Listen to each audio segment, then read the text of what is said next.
Hey there, Sarcoidosis warriors, princes, and princesses who are in the fight and stay in the fight with this condition called sarcoidosis. Also, I'd like to welcome friends and family members, those who know someone or living with someone who has been challenged with this challenging condition called sarcoidosis. My name is Marie Wilson, and this is my new YouTube channel called Living with Sarcoidosis.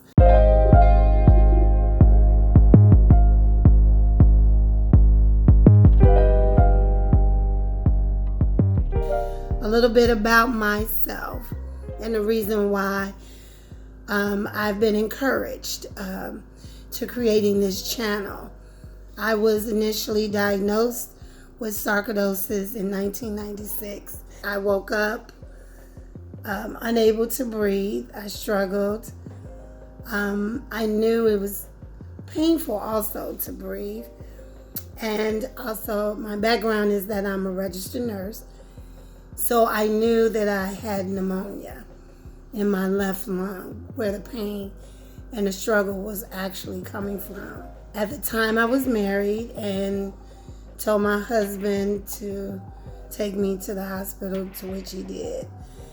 They ran numerous tests, blood work, asked me questions if I had tuberculosis, if I was HIV positive, if I ever had pneumonia, if a whole number of things, gamuts that they were testing me, and nothing was coming back conclusive as to my symptoms. After chest x-rays, CT scans, urine and blood work, they still were in a quandary. They did discover that I did have pneumonia, but it was in an unusual place in my upper lobe of my left lung, which was not common. I then was shifted off to isolation where more tests was run. And while in isolation, again, not knowing, till finally the last test they wanted to rule out was lung cancer. So I was scheduled for a bronchoscopy. And after the bronchoscopy, they discovered that it was not cancer, but that I had sarcoidosis. And I am sarcoid. What's that? As a registered nurse, it was not in the books during the time of my studies. I was handed a pamphlet about sarcoidosis, which was even more confusing to me. I had no idea what the disease was. I still was in a quandary. There was still not a lot of information out about the disease at that time.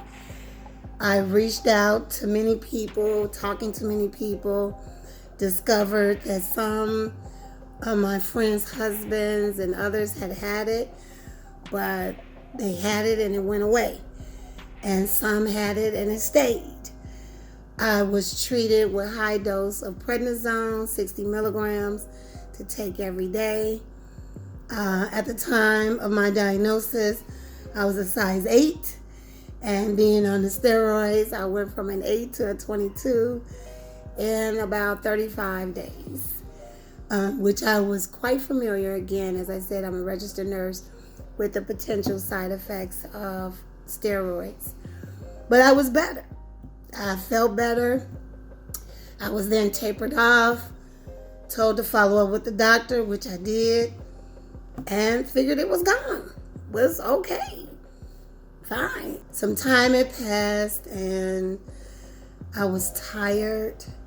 No matter how much I slept, I was still just utterly fatigued.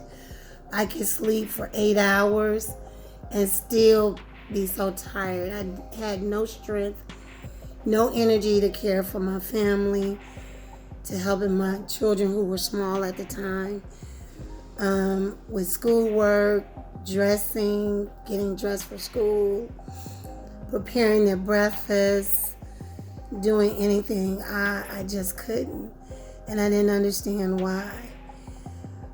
Back to the hospital after coughing up some blood, told that the sarcoidosis had flared. And what? And again, treated, not even told you need to see a pulmonologist or a specialist. I had no idea, as I said, as to what I should do, where I should go. It was really a challenge. But the long story short of it, back and forth, after a while, it went into remission.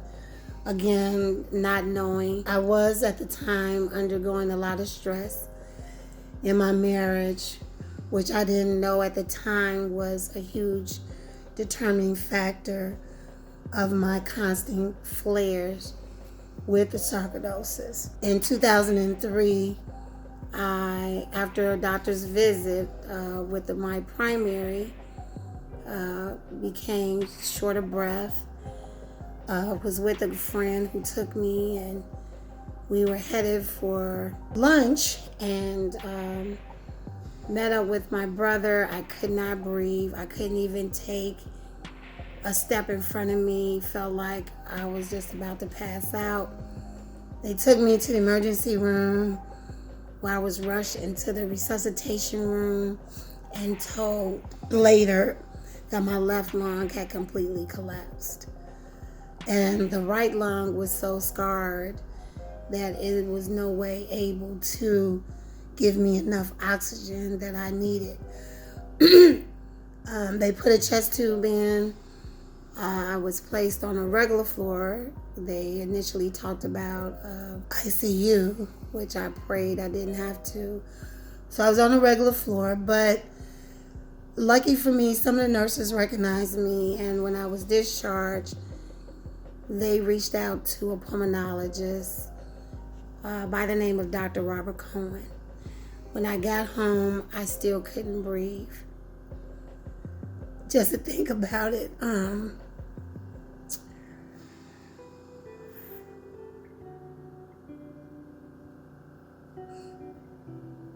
brings tears to my eyes because I know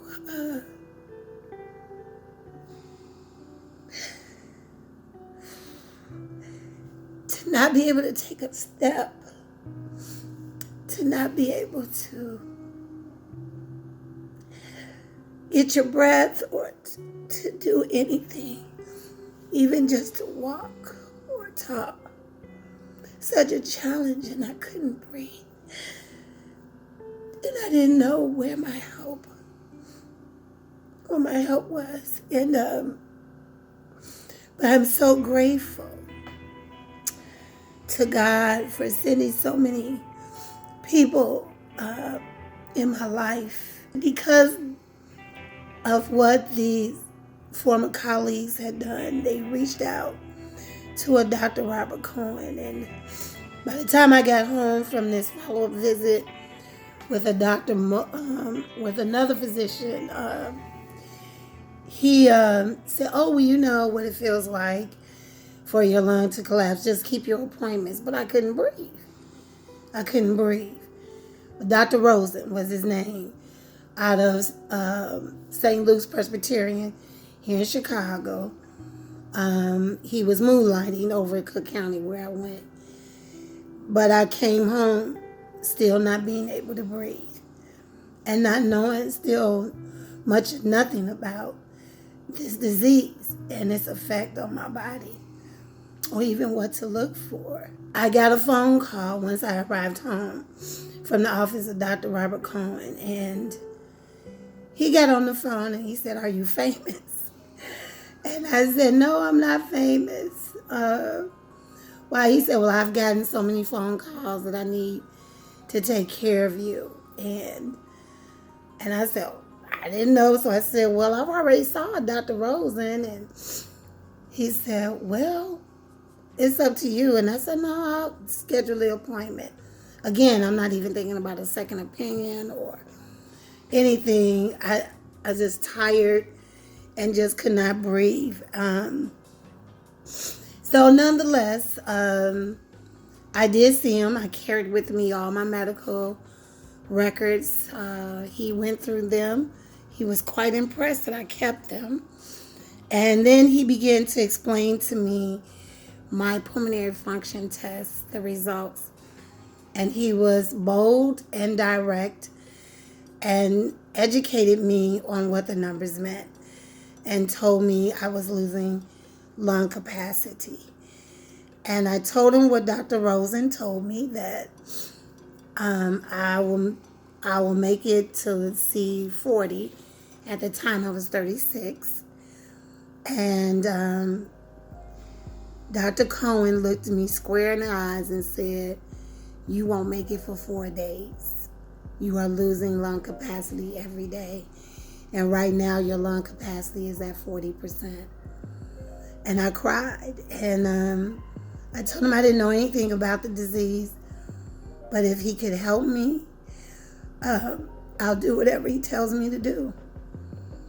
And that's been our relationship since then. And truly, he is a doctor of his word. And as you fellow sarcoidosis patients or warriors may know, it is an everyday mental as well as physical battle. Your signs and symptoms may not always be evident externally for others to see or to witness, for it's all within. For some may have the type of sarcoid that now is called scarring on the skin, but still no one will still understand. And it's okay, because it's not their experience. Experience is yours. Again, my purpose for these videos is just to talk about living with it. I'm no expert at all.